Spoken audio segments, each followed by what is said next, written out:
Buen día a todos. Vamos a empezar con la semana número 3. Vamos a ver aquí el documento. Aquí una pequeña historia. Aquí lo importante que nosotros tenemos que ver es cómo recopilar los datos de interés. ¿Dónde buscamos esta información? Cuando nosotros vamos a hacer una investigación o vamos a buscar acerca de un tema en interés, las fuentes o tipos de información que tenemos que buscar se deben de clasificar en tres. Aquí está, tipos de fuentes de información. Tenemos tres: fuente primaria, fuente secundaria y fuente terciaria. Vamos con la primaria. Personas a quien preguntamos directamente usando encuestas o cuestionarios, resultados de análisis de laboratorio, de experimentos, artículos científicos, informes de investigación, tesis, seminarios, conferencias y todas aquellas que tienen un autor o valor legal como acuerdos, decretos, leyes, entre otros. También monumentos, sitios arqueológicos, canciones, obras de arte, fotografías, mensajes de correo electrónico, cartas, etcétera, ¿verdad? La fuente primaria entonces nos indica que va directamente la información de una persona, ¿no?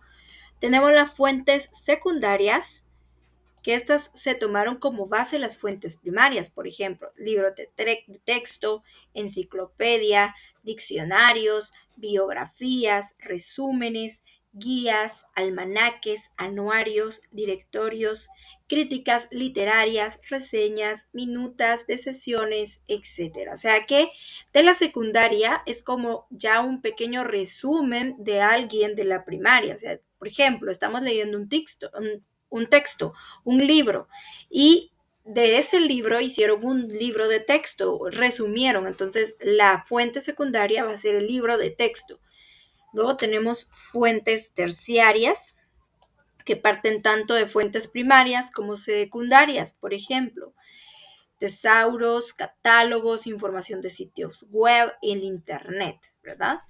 ¿Qué instrumentos utilizamos para obtener datos de fuentes primarias? Los más comunes son las entrevistas, las encuestas, los cuestionarios, ¿verdad? Elaborados con un objetivo y escogidos tomando en cuenta tiempo, recurso y distancia. Acá están las características de cada uno de los tres: de la entrevista, de la encuesta y del cuestionario. La entrevista consiste en una conversación que se lleva a cabo entre dos personas o más. Yo voy a entrevistar a alguien más, ¿verdad? Y vamos a tener una conversación acerca del tema.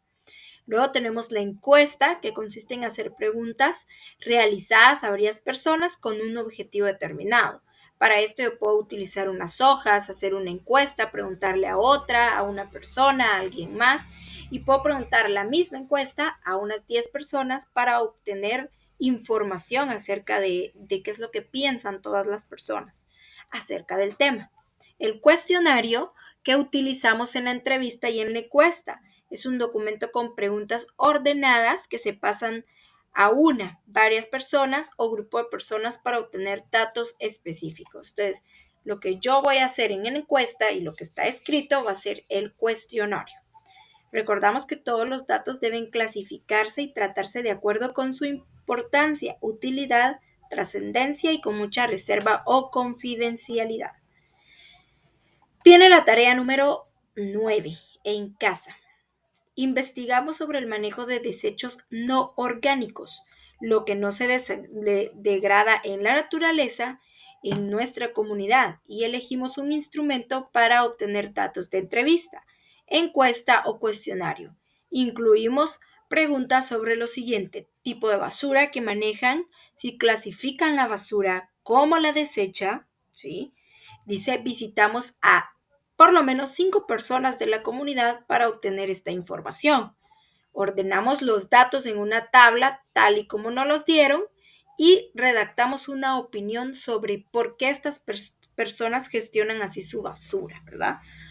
En el Drive, aquí les dejé yo una pequeña encuesta para que ustedes, si ustedes quieren imprimirla, esta misma se la pueden pasar a esas 5 personas y ya no tienen que ustedes hacerla, ¿no?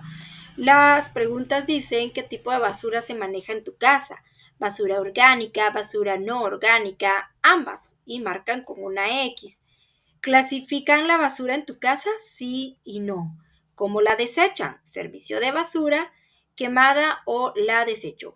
¿Tiras la basura en la calle? No. ¿Consideras que tenemos que tener más conciencia con nuestra basura? Sí y no. Es una pequeña encuesta que ustedes pueden pasar a esas personas para que ustedes ya no hagan esta encuesta. Ustedes ya la tienen, ya solo de que la pasen y que redacten una opinión acerca de las respuestas que les dieron. Vamos con el otro tema, que es economía y solidaria de la comunidad. ¿Sí? La economía solidaria, como afirman teóricos y científicos de las ciencias sociales, es un modelo de desarrollo en beneficio de las comunidades que tienen su fundamento en las relaciones de la base social, es decir, en las personas, en el medio ambiente y en el desarrollo sostenible y sustentable. Se trata de una economía política que no está ligada a los intereses de una clase, sino en el deseo de construir un mundo mejor, armónico y de relación equilibrada. Quiere decir que en nuestra comunidad nosotros podemos tener una economía solidaria para mejorar la calle, para mejorar los basureros de la comunidad, para mejorar el agua, ¿sí? En muchos países, a estos emprendedores de la economía solidaria que buscan la compenetración de la naturaleza y que se interesan en hacer propuestas que ayuden a los demás a desarrollarse en todas sus dimensiones y capacidades, se les considera activos nacionales. Y viene la tarea en casa número 6. Preguntamos a 5 personas que tengan un negocio o trabajen por su cuenta qué les impulsó a ser emprendedores y cómo obtuvieron fondos o se financiaron al inicio. Ayudemos a estas personas a considerar el impacto ambiental y a otras personas de sus emprendimientos. Número 2. Anotemos las ideas principales que recojamos y escribamos un comentario sobre lo que pensamos sobre emprender para que muchos más se beneficien sin contaminar el medio natural con desechos sólidos. Entonces ustedes tienen que buscar a 5 personas que tengan una tienda, que tengan un mercadito, que que tengan su propio negocio. Y ustedes van a preguntarles qué los impulsó a tener su negocio y cómo lo obtuvieron, de dónde obtuvieron sus fondos. Y ya ustedes después de eso, ya después ustedes tienen que anotar cuáles son sus ideas, ¿sí? Ok, vamos a seguir. Describamos físicamente el entorno. Estamos hablando más que todo sobre el medio ambiente. Entonces, este es el siguiente tema. Veamos qué dice acá. Hay una pequeña historia que está aquí. Ustedes pueden dar lectura de esta historia después. Y vamos a empezar acá. Escalares. Podemos describir el movimiento indicado. ¿Qué tan lejos llega una persona a moverse de un lugar a otro? Por ejemplo, al viajar desde Quetzaltenango hasta la ciudad capital, sabemos que se recorren 196 kilómetros. Muchas cantidades en física son como la distancia, se representan por una magnitud o una cantidad y les llamamos escalares. Un escalar solo tiene un valor numérico, como 196 kilómetros, en combinación con las unidades respectivas de lo que se mide. En el ejemplo anterior, las unidades son kilómetros. Las cantidades o escalares que se miden son tiempo, masa, temperatura, unidades, ¿sí? Entonces, estas son medidas escalares. Tienen medidas numéricas, ¿ok? Ahora bien, también hay medidas no escalares, dice, como los kilómetros por hora o kilómetros dirección norte. En las escalares también tenemos 730 AM, 10 minutos, un cilindro de gas, 12 cuadras, 10 metros, 120 quetzales. Es algo que podemos contar, ¿ok? ¿Qué es un vector? Al descubrir un movimiento podemos dar más información si especificamos su dirección. Por ejemplo, podemos decir que un automóvil viaja 200 kilómetros hacia el norte. Esta es una medida no escalar. 250 kilómetros es una magnitud escalar, 250, pero hacia el norte no lo es, ¿sí? La velocidad, la aceleración, la fuerza y el desplazamiento son cantidades vectoriales, pues para explicarlas o representarlas necesitamos saber si la dirección en la que se mueve o continúan. ¿Cuál es la información adicional a la magnitud que se le incluye en los siguientes ejemplos de vector? Entonces ustedes pueden ver aquí varios ejemplos. Juan recorre 5 kilómetros hacia el oeste y está la imagen. Un meteorito viaja con una velocidad de 70,000 kilómetros por hora y está el meteorito. La velocidad de la luz es de 300,000 kilómetros por segundo, ¿sí? La fuerza para levantar un objeto es de 250 N, ¿sí? Muy bien. Aquí en estos videos se describe la diferencia entre las cantidades escalares y los vectorales. Por si ustedes quieren averiguar un poquito más del tema, con estos videos ustedes pueden aprender. Y tarea de en casa número 11. Analizamos las siguientes situaciones a partir del contenido de esta lección. Y, escuchen bien, hacen un dibujo o un diagrama para ilustrar cada situación. Elige la respuesta más adecuada. Entonces, aquí está el primero, dice, un camión que transporta materiales plásticos para reciclaje sale del pueblo hacia la carretera que lo lleva a la siguiente población a una velocidad de 60 kilómetros por hora. Después de 10 minutos de manejar por una recta, debe virar gradualmente hacia el oeste por efecto de una curva. ¿Qué ocurre con el camión? Hacemos un dibujo para elegir la respuesta. Colocamos un color, las magnitudes escalares, y con otro color las magnitudes vectorales. Entonces ustedes pueden venir acá y pueden hacer el dibujo de un camión que va en una recta y que más adelante hace la curva hacia el oeste. Entonces ustedes saben acá que en este caso, ¿sí? La magnitud, lo que son las escalares, en este caso sería un camión. Pintan el camión de un color. Y las no escalares, 60 kilómetros por hora. Lo pintan en otro color, ¿ok? Entonces aquí están, mire, hay un cambio de dirección de la velocidad, pero no de la magnitud. Hay un cambio de la magnitud y en la dirección de la velocidad. Aquí hay otro ejemplo en donde tienen que hacer un dibujo. Un camión que transporta verduras sale de una población a una velocidad de 70 kilómetros por hora. Después de 15 minutos de manejar, debe frenar y virar gradualmente, pues más adelante en una curva. Observa que está atravesando la carretera un grupo de vacas. ¿Qué ocurre con el camión? Hacemos un dibujo para elegir la respuesta. Colocamos con un color las magnitudes escalares y con otro las magnitudes vectorales. Entonces hacen lo mismo que en la primera que les expliqué. Dibujan el camión con verduras, dibujan su velocidad, dibujan la carretera y dibuja que debe de frenar porque van vacas cruzando la carretera. Entonces también dibujan las vacas, ¿ok? Muy bien. Luego tenemos acá el siguiente tema, que sería hablar hasta por los codos y escribir. Aquí hay otra historia, por favor, hagan lectura de ella. ¿Qué es lo valioso de saber leer y escribir? ¿Comprender lo que leemos? ¿Conocer sobre nuevas cosas? Según Saussure, un lenguaje es un sistema de signos que representa un modelo de comunicación.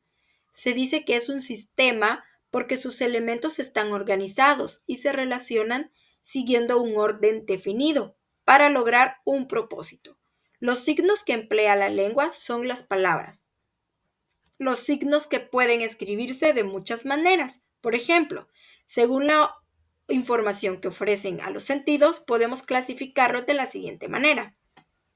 Signo: la vista halago visual. ¿Y qué significa que podría tener? Belleza. Ver halago, podemos ver algo lindo, algo de belleza. El sonar del mar. ¿Qué tipo qué tipo tenemos de información o de sentido? El auditivo. ¿Y qué es lo que nos da? Tranquilidad. Podemos, el perfume de mamá. El tipo es el olfativo y lo que nos puede transmitir es un recuerdo. La suavidad de mi gato. El tipo es el táctil y el mensaje podría ser la elegancia. El sabor del pastel de zanahoria. El tipo es el gustativo y podría significar una celebración porque hay un pastel. Entonces, según el signo y el tipo nos dará un mensaje, ¿no? Los signos son arbitrarios, lineales, inmutables y en algunos casos mutuos. Veamos por qué a continuación. Arbitrariedad del signo lingüístico. Se trata del vínculo que el significado con el significante. Las personas damos el significado a los signos. El signo por sí solo no significa nada hasta que le damos el sentido. El significado visual de un volcán no significa nada hasta que asociamos un significado. Quiere decir que si nosotros pensamos en un volcán, puede no significar nada hasta que nosotros le demos un significado. Por ejemplo, si yo pienso en volcán, puedo pensar en escalarlo, mientras que otra persona puede pensar que está haciendo erupción. ¿Sí? Nosotros damos el significado. Linealidad del signo lingüístico. El significante sigue una secuencia, un orden en línea. Si se trata de una palabra, su construcción es una secuencia de letras. P-E-R-F-U-M-E. Perfume. Si se trata de una frase, el perfume de mamá. La construcción también sigue una secuencia que le da sentido porque podemos recrear la imagen sensorial de la imagen. Quiere decir que si alguien empieza a deletrear P-E-R y alguien rápido puede venir y decir perfume y otro dice el perfume de mamá y quizás alguien más diría el perfume de mamá es delicioso. Entonces cada quien va a ir agregando algo a la secuencia, es una secuencia. Inmutabilidad del signo. El uso del signo lingüístico es impuesto, es decir, en el idioma que hablamos, las palabras ya tienen un significado dado. Por ejemplo, lago significa un cuerpo de agua rodeado de tierra. Es un sentido que no cambia para que todos podamos entenderlo. Quiere decir que todas las palabras ya tienen su significado. No podemos decir perro. El perro es un gato. No, ¿verdad? El perro ya sabemos que tiene un significado en sí. Es un animal, ¿sí? Que ladra, que tiene 4 patas, que tiene cola, ¿sí? Mutualidad del signo. El signo lingüístico evoluciona con el tiempo. Las palabras y los demás signos de la lengua pueden ir variando su significado en el tiempo. El significado de la palabra monitor ha variado con el paso de los años. Alguna vez significó el esclavo que acompañaba al amo en las calles. Ahora se ha añadido el sentido que tiene como herramienta tecnológica. Hay varias palabras que ya tienen un significado mutuo, ya tiene 2 significados. Entonces, vamos con la tarea número 12. Vamos a redactar un breve texto descripto sobre, permítanme, vamos a ver la tarea 12. Vamos a redactar un breve texto descriptivo sobre la contaminación ambiental que afecte la vida en nuestro planeta. Buscaremos las palabras y redactaremos las frases que permite el lector ver, oler, escuchar y sentir con su imaginación lo que estamos describiendo. Hacemos una tabla con 5 significantes, signos lingüísticos y el significado que esperamos que los lectores interpreten durante la lectura de nuestro texto. Ustedes tienen que tienen que redactar un breve texto descriptivo sobre la contaminación ambiental y cómo afecta la vida en nuestro planeta. Pero ustedes tienen que escribirlo tan bien que las palabras que ustedes coloquen tienen que hacer que el lector pueda ver, oler, escuchar y sentir solo con su lectura. ¿Ok? Bueno, solo tenemos 3 tareas para esta semana. Entonces, lean bien el texto. Si necesitan ayuda, por favor, escríbanme al WhatsApp personal y estamos para servirles. Que pasen un lindo día y nos vemos la próxima semana.